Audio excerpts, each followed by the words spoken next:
لک الحمد یا اللہ الصلاۃ والسلام علیک یا رسول اللہ اما بعد۔ سلسلہ ہے ہمارے ناظرین کے سوالوں کے جواب کا۔ ہمارے ناظرین ہم سے سوال کرتے ہیں، ہم ان کے جوابات الحمدللہ پیش کرنے کی سعادتیں حاصل کرتے ہیں۔ ناظرین ہم سے سوال ہمارے ویڈیوز کے کمنٹس میں کرتے ہیں۔ اگر آپ کا بھی کوئی سوال ہے تو آپ اپنے سوال کو ہمارے چینل کے کسی بھی ویڈیو کے کمنٹس میں لکھ سکتے ہیں۔ ایک یہ سوال ہے کہ اعتکاف کی کتنی قسمیں ہیں، کتنی طرح کی اعتکاف ہوتی ہیں، انہوں نے سوال کیا ہے۔ میں انشاءاللہ آپ کو جواب پیش کرتا ہوں۔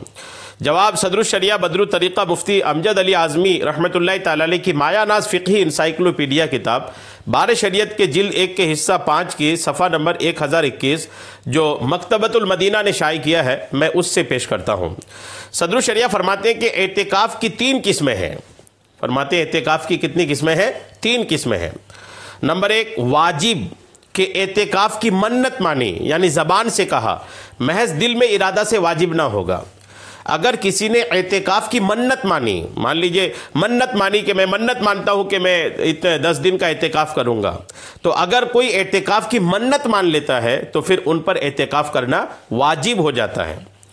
اور دوسری قسم ہے سنت مؤکدہ، کہ رمضان کے پورے عشرہ اخیرہ یعنی آخر کے 10 دن میں اعتکاف کیا جائے، یعنی 20ویں رمضان کو سورج ڈوبتے وقت بنیت اعتکاف مسجد میں ہو اور 30ویں کے غروب کے بعد یا 29 کو چاند ہونے کے بعد نکلے۔ اگر 20ویں تاریخ کو بعد نماز مغرب نیت اعتکاف کی تو سنت مؤکدہ ادا نہ ہوئی، اور یہ اعتکاف سنت کفایہ ہے کہ اگر سب ترک کرے تو سب سے مطالبہ ہوگا، اور شہر میں ایک نے کر لیا تو سب بری الذمہ۔ یہ جو سنت مؤکدہ ہے یہ رمضان کے آخری 10 دنوں میں ہے، اور آخری 10 دنوں میں جو بیٹھنے کا وقت ہے نا وہ یاد رکھنی چاہیے۔ شروعات میں 20 رمضان کے بعد جو سورج ڈوب رہا ہوگا اس وقت مرد کو مسجد میں ہونا پڑے گا۔ اگر کوئی مغرب کی نماز کے بعد آتا ہے بیٹھنے کے لیے تو پھر وہ سنت مؤکدہ ادا نہیں ہوگی، چونکہ اعتکاف کا کچھ وقت گزر گیا ہے۔ ان 2 کے علاوہ، ایک تو واجب ہو گیا اور ایک سنت مؤکدہ، ان 2 کے علاوہ جو اعتکاف کیا جائے وہ مستحب و سنت غیر مؤکدہ ہے۔ یہ 2 کے علاوہ، ایک واجب ایک سنت مؤکدہ، اس کے علاوہ جو اعتکاف کیا جائے وہ مستحب ہے اور سنت غیر مؤکدہ ہے۔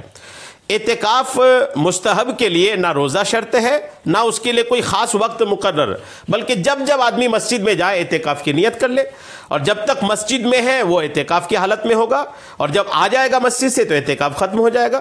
الحمدللہ یہ بغیر محنت ثواب مل رہا ہے کہ فقط نیت کر لینے سے اعتکاف کا ثواب ملتا ہے، اسے تو نہ کھونا چاہیے۔ مسجد میں اگر دروازہ پر یہ عبارت لکھ دی جائے کہ اعتکاف کی نیت کر لو، اعتکاف کا ثواب پاؤ گے، تو بہتر ہے کہ جو اس سے نا واقف ہیں انہیں معلوم ہو جائے، اور جو جانتے ہیں ان کے لیے یاد دہانی ہو۔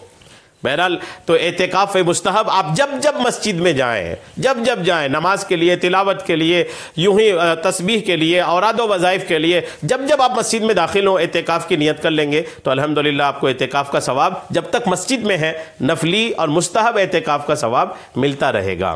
تو بہرحال اعتکاف کی یہ 3 قسمیں تھی جو میں نے آپ کو پیش کیا۔ اللہ تبارک تعالی ہم سب کو سننے سے کہیں زیادہ عمل کی توفیق عطا فرمائے، آمین، بجاہ النبی الامین صلی اللہ تعالی علیہ وسلم۔